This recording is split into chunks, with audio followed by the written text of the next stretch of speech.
So again, with this pretty narrow field of view camera, it is limiting on what kind of stuff you can do. I'm not going to go too crazy here. You can see pretty narrow field of view. I head over here, this more open area. You can see they got rid of all the trees that were over here. I don't know what happened. Maybe they were infested with beetles or something. I'm not sure. But this is all stock PIDs, stock rates. Everything's stock on this one. I didn't do any changes at all.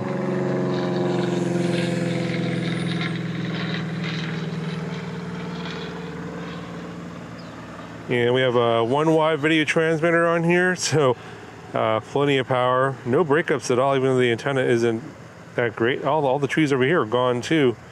They got rid of everything on this side. Strange. Yeah, can't do much. And then you get a little bit of jello there from the full throttle punch out. This camera, I think it's the lens. And getting some strange oscillations there. Again, this needs a PID tune.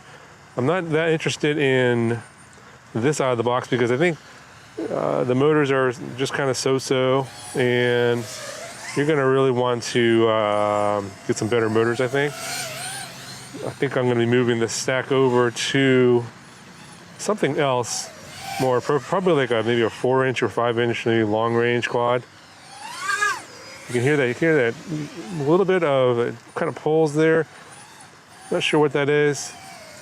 Probably because it needs some sort of a PID tune.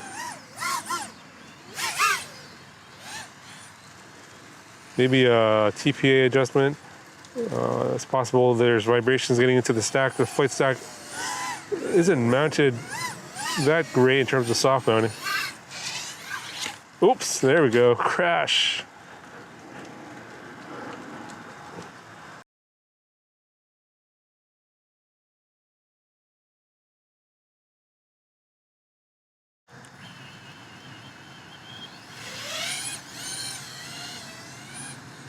So no worse for wear. The crash there. Got a little bit of mud on it, but no props were broken or anything. Nothing was damaged. Just got a little dirty. So I think what this needs is some sort of a TPA adjustment. Maybe because of too much degain on the throttle punch outs.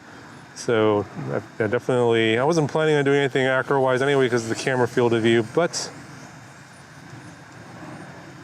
you know, when you're lower throttle levels here, it seems to be nice and smooth. I am running a 4S 660 LiPo. So it only seems to go kind of nuts when you give it too much throttle.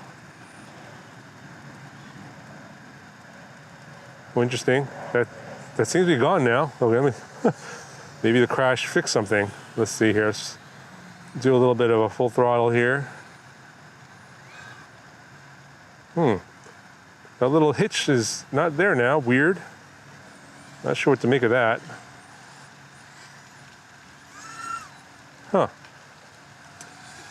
Maybe it loosened up something on the stack so that the flight controller is not vibrating as much. Weird. Again, build quality. Yeah, oh, yeah, it kind of comes and goes. It was there for a second. I saw that little wobble. Very weird. I'm not exactly sure which gyro this is. I think it's an MPU 6000 gyro, so shouldn't be that sensitive to vibrations. Yeah, so the vibrations do seem to be back now. Weird. Probably needs to be, the stackness needs to be mounted properly. I did look at it. It didn't seem like it was all that. In terms of vibration mounting, could be better. Might have been tightened down a little bit too tight. So again, you know, when you get these, they don't come with a tune, and they will require a little bit of work to get them functioning optimally. But you know, for one thing, I would switch the camera out. I would probably remount the stack using different screws. stuff like that. Maybe even switch out the whole frame. This frame here, not the most ideal frame in the world for, you know, modern stuff these days. It's kind of an old frame, like 5 years ago. But gives you an idea. I'm gonna, you know, obviously have another video on the stack itself. I'm gonna move the stack and the video transmitter, flight controller, and the ESCs over to something a little nicer in terms of a frame and some different motors. I think that will be able to show the performance of this stack a little bit more optimally than this setup here, because I think these parts are nice, or nicer than their typical 20 by 20 parts before. So stay tuned for that video, and I'll talk to you guys in the next one.